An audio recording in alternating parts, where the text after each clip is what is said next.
आप सभी का फिर से स्वागत है मेरे YouTube चैनल पे जिसका नाम है पीयूष जूलॉजी। और आज हम बात करने वाले हैं प्लाज्मा मेम्ब्रेन के बारे में। अगर हम प्लाज्मा मेम्ब्रेन के इंट्रोडक्शन की बात करें या उसके बारे में जानें तो हमको देखने को मिलता है कि जो प्लाज्मा मेम्ब्रेन है वो सभी प्रकार के सेल के अंदर देखने को मिल जाएगा। तो फाइंड ऑल सेल। दूसरी अगर हम बात करें तो प्लाज्मा मेम्ब्रेन एक फिक्स्ड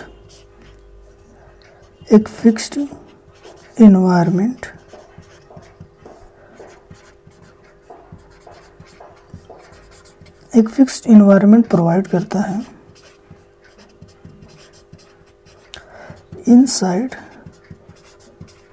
द सेल के अंदर एक फिक्स इन्वायरमेंट प्रोवाइड करता है। अगर हम अगली चीज़ को देखें तो जो प्लाज्मा मेम्ब्रेन होते हैं वो receptors and channel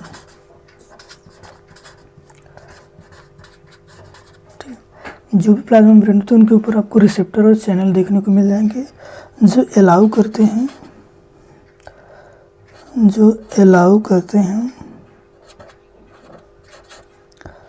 specific molecules को,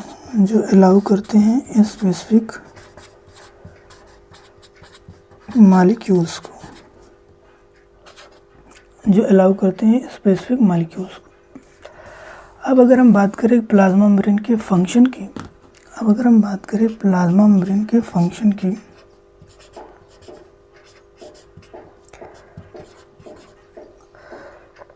तो प्लाज्मा मेम्ब्रेन का जो सबसे इम्पोर्टेंट फंक्शन है वो ये है कि plasma membrane selectively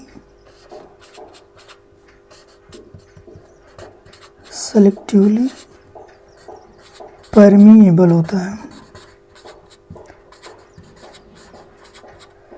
selective permeable का मतलब होता है कि जो प्लाज्मा मेम्ब्रेन होता है वो मॉलिक्यूलर ट्रैफिकिंग को रेगुलेट करता है। यानी कि प्लाज्मा मेम्ब्रेन के पास ये क्षमता है कि वो उन मॉलिक्यूल्स को अलाउ करेगा जिन्हें वो चाह रहा है कि वो सेल के अंदर प्रवेश करें या सेल के बाहर जाए। अगले कैरेक्टर की अगर हम बात करें तो जो प्लाज्मा मेम्ब्रेन होते हैं वो आउटर मोस्ट बाउंड्री के रूप में सेल के चारों तरफ आपको देखने को मिल जाएंगे।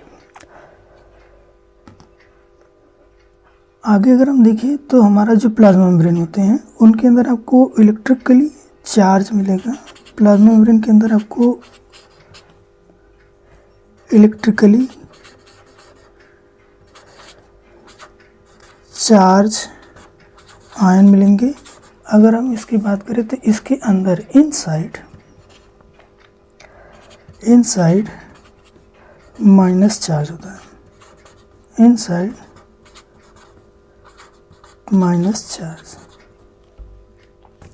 अब अगर हम बात करें प्लाज्मा मेम्ब्रेन के अगले फंक्शन की, जो कि एक मोस्ट इम्पॉर्टेंट फंक्शन के अंतर्गत आता है, प्लाज्मा मेम्ब्रेन का नेचर होता है fluid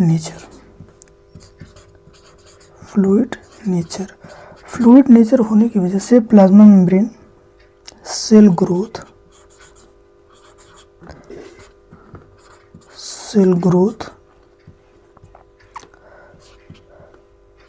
formation of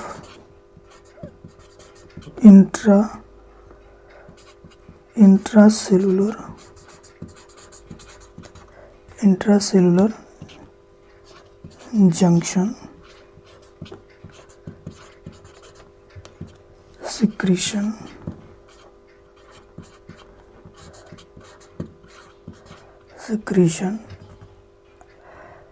and cell division आदि में मदद करता है।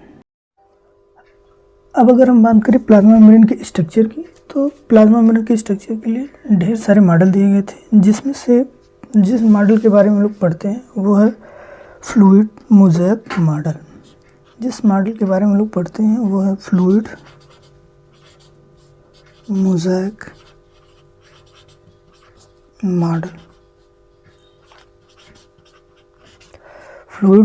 मॉडल, जिसे दिया था सैंगर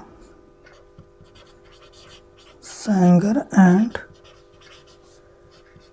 निकोलसन। प्लाज्मा मेम्ब्रेन के स्ट्रक्चर के लिए हम लोग मॉडल पढ़ते हैं जिसे बोलते हैं फ्लूइड मोज़ेक मॉडल, और ये मॉडल दिया था सैंगर और निकोलसन ने। हम इस मॉडल को क्यों पढ़ते हैं? इस मॉडल को इसलिए पढ़ते हैं क्योंकि ये मोस्ट वाइडली एक्सेप्टेड मॉडल है, मोस्ट वाइडली एक्सेप्टेड मॉडल है। इस मॉडल में अगर हम देखें तो हमको इसमें जो लिपिड होते हैं, इसमें जो लिपिड होता है वो हमको बाई लेयर के रूप में मिलता है। लिपिड्स जो है वो बाई लेयर के रूप में हमको देखने को मिलेगा। फ्लूइड मोज़ेक मॉडल का चित्र है। अब अगर हम बात करें केमिकल कंपोजिशन की, तो जो केमिकल कंपोजिशन होता है प्लाज्मा मेम्ब्रेन का वो सेल टू सेल वेरी करता है। अगर हम बात करें आरबीसी की, तो जिसमें हमको लगभग 52% प्रोटीन, 40% लिपिड और अन्य में कार्बोहाइड्रेट, वाटर एंड कोलेस्ट्रॉल देखने को मिल सकते हैं। अब अगर हम बात करें प्रोटीन की, तो प्लाज्मा मेम्ब्रेन में दो तरह के प्रोटीन होते हैं, एक इंटीग्रल प्रोटीन होता है, दूसरा पेरीफेरल प्रोटीन होता है। अगर हम इंटीग्रल प्रोटीन की बात करें तो जैसा कि अगर हम चित्र में देखें तो हमें जो ये वाला प्रोटीन दिख रहा है ये क्या है? एक इंटीग्रल प्रोटीन है जो कि पूरी मेम्ब्रेन में धंसा हुआ होता है। अब पेरीफेरल प्रोटीन की बात करें तो वो हमको मेम्ब्रेन के सरफेस के ऊपर देखने को मिल जाएगा। अब अगर हम बात करें लिपिड की, तो जो लिपिड होते हैं वो बाई लेयर के रूप में होते हैं। इसमें मुख्यतः फास्फोलिपिड होता है। जैसा कि अगर हम इस चीज़ को देखें तो ये क्या है? एक लिपिड है, लिपिड की लेयर है, एक लेयर यहाँ पे है, एक लेयर यहाँ पे है, इसलिए हम इसको लिपिड बाई लेयर बोलते हैं।